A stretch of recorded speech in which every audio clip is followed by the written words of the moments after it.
pimps, welcome to my Patreon page.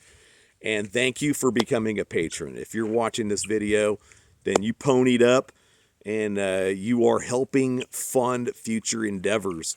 And I'm going to get into that real quick because it's your money and it's only fair that, excuse me, that I let you know what kind of plans I have for it, okay? I'm just like the rest of y'all. I have to work, okay, and I live month to month. So the first thing I'd like to do with some patron money is to get some better equipment. I do all this on my camera. I'm sorry, on my phone, on my camera phone, okay. But I'd like to get some better equipment, get a video editing laptop. I had a different YouTube channel back in the day, and I filmed and edited videos almost every week for 2 years, so I'm very familiar with it. I can produce high quality video content, but I need the tools to do it. So that's one of the ways I'd like to invest the money. Some of the other ways I'd like to invest the money is in equipment, okay? And to review that stuff for you guys, to find better gear and to share it, and to even to give it back to patrons, okay? And I have huge ideas, dudes. And if we can ever get the funding there, I'm telling you what, I could literally blow the major players on YouTube away with the ideas I've got going on here. So hopefully we can get there, okay? But the first step, obviously, is that I produce content for you guys that's worth it, okay? And to me, this very first video, it's very fitting that we talk about efficiency. It's part of the reason I named my channel Efficient in the Field, all right? So you probably know, if you've watched, a lot of my TikTok videos, and that's probably why you're here, is that I've been a survivalist for 40 years, okay? Part of the that's actually the number one reason I joined the military back in the day, was to just get that tactical training. My whole goal was to get in, get Ranger School, get out. That's what I did. And I accomplished a shit ton in it. 3-year enlistment, okay? I got stuff done. Different topic for a different time, though. But over the years, I've practiced survival skills. I've read a ton of books. I've made it a goal to learn from people that know more than I know. And I'm still doing that today, okay? And that's part of being efficient, for one, is being honest with yourself about where you are and to trying to better yourself. But what this really all comes down to, this efficiency idea, all right, is thinking about where you're spending your time and your calories, okay? That's what it really comes down to. Like, if you think about your calories literally are going to keep your ass alive in SHTF. Cody Lundeen, he was the dude on Dual Survival with Dave Canterbury back in the day. He's a primitive living skills instructor in Arizona. Super smart dude. And he wrote a book called 98.6 Degrees, like The Art of Keeping Your Ass Alive or some shit like that. It was a great book because it really connects the dots between, this is what all the survival folks say you need to do, but this is the real reason why, right? And the real reason is to maintain your body temperature, okay? If you don't get enough calories, your body cannot maintain its body temperature. If you don't get water, your body cannot maintain its body temperature. If you don't have shelter and you're out in the elements, but the elements aren't always bad. Look how beautiful it is today, right? But, if you're out in bad weather or you're exposed in a bad way, okay, your body cannot maintain its body temperature. It will be rapidly burning calories in an attempt to heat you up, or will be rapidly exhausting itself of water in a chance to cool you down, okay? So survival at its very core is keeping your ass alive, keeping your body temperature maintained, okay? So how do we do that, right? And how do we be efficient in doing that? Well, obviously we need to provide for ourselves, Okay, we need to take care of ourselves. And let's get into that for a moment because, you know, like you have to eat, right? And a lot of people, I'm going to kind of approach this video from the perspective that the huge majority of you are probably going to have to bug out if the serious shit goes down. Okay, we can say it's like the end of the rule of law, right? Like mad chaos in your city, you need to get out. We could say it's nuclear war, right? There's a lot of reasons, but not many of you are going to be able to shelter in place indefinitely. Okay, so you know when you get out there, I kind of lost my train of thought about. Oh yeah, so you have to provide yourself with food. I recently did a video on 22 long rifle, and the 22 LR guys got super butthurt. You know, because their plan, and they invested a lot of emotional, a lot of feeling in their choice for 22 long rifle. I think that's where people went bad. 22 long rifle can be an asset for you. It can definitely be a resource. Okay. But what we need to do is think, right? To be efficient about our hunting. We need to think about this. Okay. You get out in the boonies and you have 22 long rifle and that's it. I have done this. I have literally had to hunt every day. I went out morning and night barefoot and did 6 to 8 miles each time with a 22 rifle in an area that did not have a lot of game, okay? And that's how it's going to be in SHTF, okay? The game is going to be getting its asses hunted off, guys. Small game, large game, all of it. But I've done it, and I was starving. I was losing weight, and I'm a great shot, and I'm a good hunter, okay? I'm not going to say I'm the best hunter out there, but I am a good hunter. So anyways, you know, in SHTF, these guys that are completely reliant on 22 long rifle are going to be hunting for hours a day to feed their family. And I'm going to take the approach that you're in a group or a family because that's really how you should be doing this. Doing this on your own is not a good idea. Okay? So hours spent a day. Hours spent a day. Now you got to think about this, right? Because in the long run, okay, they could have been much more efficient with just snares. Just checking a trap line for 20 minutes in the morning and 20 minutes at night and moving it as need be, right? You don't want to have your shit in the same place for too long. And I've done this. And this is where it changed everything in my mind as far as having to bring shotguns and having to bring 22 LR, you know, is snaring is so effective. It is a better use of your time and it's a better use of your calories. And it's going to put meat on the table every single night once you learn the skill. That's why I mentioned it in my TikTok video. Okay? And yes, it makes 22 long rifle and shotguns a lot less appealing. Those things now to me are fun. Okay? It's fun to hunt with those things.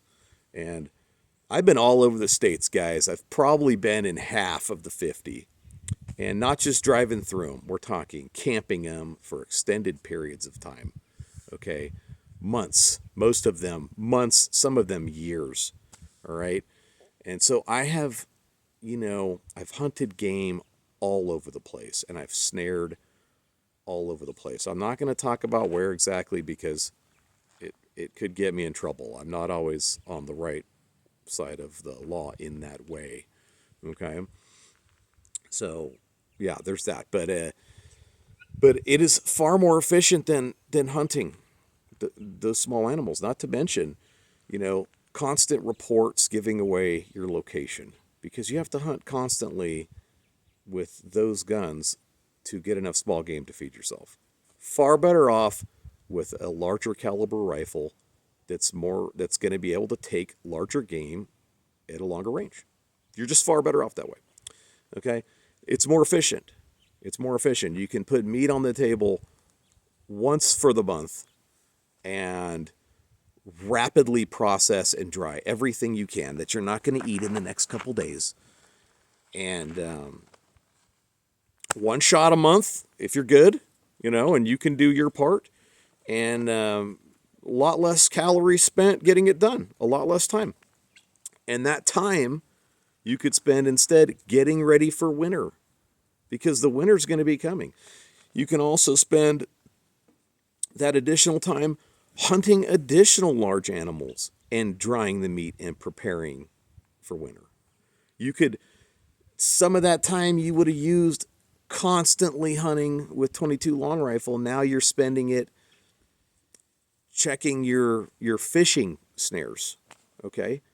Right. So because you can set up hooks in the water. Not that that's the most efficient way to do it either, guys. Okay. But that's probably the way that a lot of us would have to kick it off when we got out there. All right. But it frees up a lot of time. And that's how we want to approach all this stuff in our mind. Okay. Because every little calorie, all these fractions of calories add up to pounds of lean mass and pounds of fat on your body. Okay. And having been starved multiple times, I'm going to tell you, you want to be as efficient and as smart as you can be. If you aren't sure where to spend your time, stop and think about it. Okay? If shit has just kicked off and you're suffering from some anxiety about what to do, stop, breathe, relax, and think about it. If there's no immediate threat, you're not going to die. Okay? But you're better off spending that time and thinking about how you want to invest the calories you have right now on your body or in your pack, because they're gonna disappear fast. Okay? Think about it. Don't waste your calories and don't waste your time. Okay? So let's get into some more examples about how to be efficient. Okay? A lot of us are living month to month on paychecks. I am. All right. And it would probably shock you guys to know what my family lives on per month, what we make it on.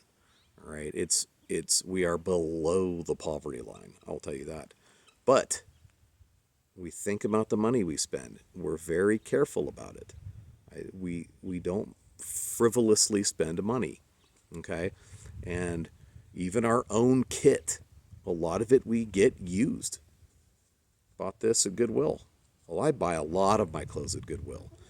So that's one way to be smart, right? That's one way to be efficient with your resources. The resources you have right now that are eventually going to go away. I mean, let's think about it, right? Money, the money you make right now going to work it's in exchange for your labor, right?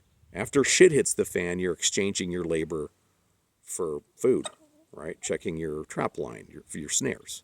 Okay, right now you're exchanging your labor for money so that you can buy food. All right. In the end, it's basically the same concept. Just you're paying someone that raises and butchers animals for the food, whereas in shit hit the fan, you're doing it all yourself, right?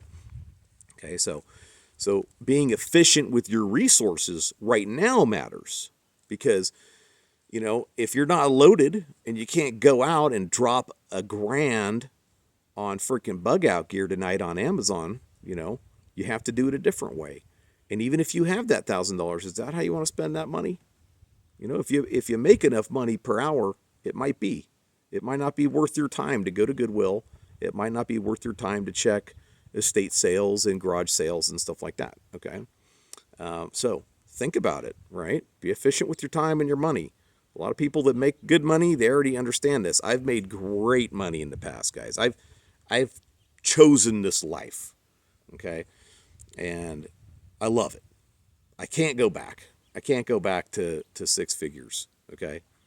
Because I used to make six figures. All right. So, and worked my ass off and barely saw my family and all that shit. All right. But let's be efficient with our financial resources. And how can we do that if we don't have a lot of money? Like I just mentioned, estate sales, garage sales, eBay. Okay. Facebook Marketplace actually is a great place. Not a lot of people post on Craigslist anymore because they wanted to start charging people, it seems like it's mostly car dealerships posting on there these days, but Facebook Marketplace is still free. And my wife, excuse me, found an exterior frame pack on Facebook Marketplace for free. All right. A nice pack, too. You could tell it had been used, but it was cared for. So, boom, we added that to our gear. We found another pack. I found one in a estate sale. They were asking $15.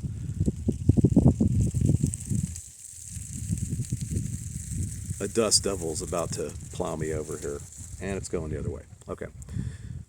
They were asking $15. I got it for $5. It's another exterior frame pack, another good pack. It's been used and it's been left out in the sun a little bit, but it's, it's fine. It's not too cooked. So boom, we got another piece of gear. eBay is another great way to be efficient with your financial resources. Okay. What I found on eBay, the best way to go with that is to follow the item or the kind of items you want to purchase. All right. Make them your favorites. And every day, just get on your eBay and check it for 5 minutes. See what the auctions are going for. See what people are actually paying. So you get an idea, for one, of how much the item is worth. Okay? And then after you've watched that for a little bit, jump on a good deal and try to win an auction at a better price than what things are typically trending for as far as selling wise. Okay? Another way you can do it is people that aren't offering up auctions will sometimes have a make an offer button. Okay. And I never make an offer. I used to, and people would take it right away. And I'd be like, damn it, I could have offered them $5 less than they'd have taken it. Right. What I do instead is I usually will favorite that item, hit the little heart button. And a lot of times those people will come back to me and make me an offer lower than their asking price. Now, I've been watching these items, remember, so I know if that's a good price or not. And if it is a good price, I'll take it. If it's getting close to where I want it to be, I can make a counter offer for a couple less dollars even, right? It takes you 10 seconds to make a counter offer that might save you $2. That's worth the time, even if you're making $50 an hour at your day job. Okay, guys? So that's a good way to be, efficient with your financial resources. Another way to be efficient with your I swear, guys, you don't know this, but I talk like I have a mouthful of oatmeal a lot, and I will totally say the wrong word, and I won't even catch myself. So if I'm not making sense occasionally, that's probably why. Anyways, your bling resources, right? Another way to be very efficient with those is to go with some minimalist gear. Okay. And here's the thing. You don't have to have all this fancy shit that a lot of these people put in their Bugout bags. Okay. You don't need this fancy shit. I did a video on TikTok on trappers back in the day. I got corrected, right? It's 19th century trappers because I'm talking about the 1800s. I said 18th century trappers. I was wrong, okay? But you guys get the idea, right? The old mountain men that used to come out west and trap for fur, okay? They came out with minimalist kit. But to them, that was the kit that they needed. To us, these days, it's like, what do you mean he didn't have a titanium fork? You know what I'm saying? We're spoiled these days, guys, and you don't need all this modern shit to make it. So don't start with all the modern shit. Start equipping yourself the way these guys did it. They did it in the harshest environments. A lot of times they'd leave in the dead of winter, but they were still out here when there's snow on the ground because that's when the fur is good. Anybody that's ever gone after fur-bearing animals or harvested your own animals, you know that, towards the end of winter, before spring starts, is the best time to harvest these animals. So these dudes were out in some rough ass shit with what today is definitely considered minimalist gear. That's how we always start. We always equip ourselves with the minimum high quality, and you can get high quality minimalist gear for cheap. You can do it. You can afford it, okay? You just have to go and look for it. I'm going to do another video on that same topic, that 19th century trappers, but I'm going to do it for you patrons, and we're going to get into a lot more detail about it and about the kind of skills that you're going to want to possess, and you're going to want to at least be aware of, and try to practice at least a small number of times before SHTF does kick off, okay? But yeah, so minimalist gear, another great way to be efficient, okay? So let's talk about your actual bug out. How can we be efficient about that, right? Like I said, the huge majority of us are not going to be able to stay in place. You're going to have to go someplace else.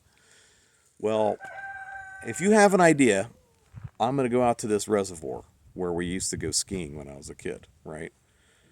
I'm telling you, that idea is probably not the right idea. You're going to drive out there and you're going to find out that 1,000 other families had the same idea, okay? And now you haven't been efficient. Your plan wasn't efficient, because now you have to waste more gas, assuming you didn't walk there with all your shit on your back, okay? So any which way you look at it, it's inefficient. You either have to drive somewhere else and use gas that is now a very precious commodity. Like, once you're out, okay? Or you spend a whole bunch of calories and food in your bag to get your ass out there, and now you have to hike someplace else, okay? So what's a better option, guys? A better option is to plan to not go to that sexy place that everybody else is planning to go to, for one. You actually want to get yourself out and away, okay, where there is like the least likelihood of running into people, okay? You want to have people in your group, but that's different, obviously. And once you make it out to this place, do you want to set up camp right out the water's edge?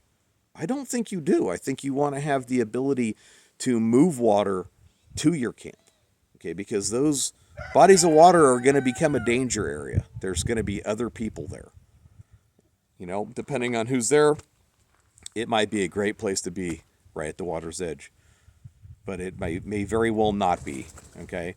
So in your planning, you want to be efficient with your planning, and you want to have more than one location in mind, and you want to make sure that you have enough gas to go to multiple locations, or that you have the food to get to multiple locations. Now, how do you do that? How do you carry enough food to possibly hike for 2 weeks?